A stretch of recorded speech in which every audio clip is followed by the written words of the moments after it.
Well, Chicago has its fair share of one-way streets. Signs tell drivers which direction to go and which direction not to go.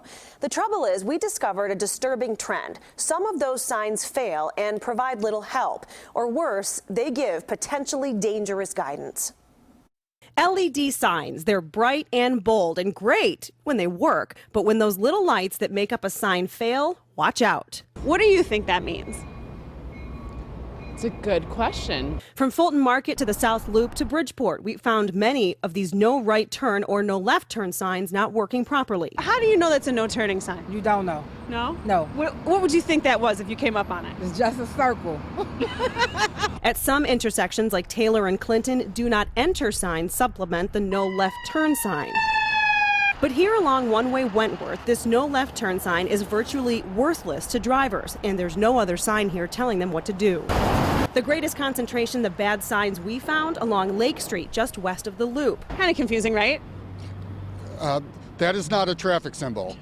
It's maybe a piece of art. Some have red lights with no white arrow.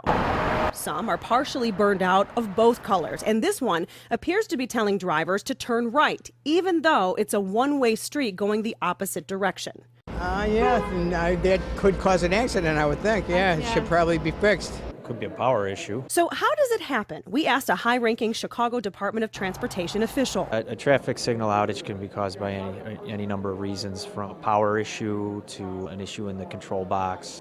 There's water infiltration. We've learned these signs can cost about $3,000 each, not including labor. That's some 10 times more than traditional paint and metal signs. Anytime a traffic signal is identified as out, that's an immediate safety issue. CDOT counts on drivers and city workers to report issues. We rely on 311, but we also rely on, sister agencies. Agencies like the CTA, headquartered at Jefferson and Lake, the exact spot where some of the signs have malfunctioned for at least weeks.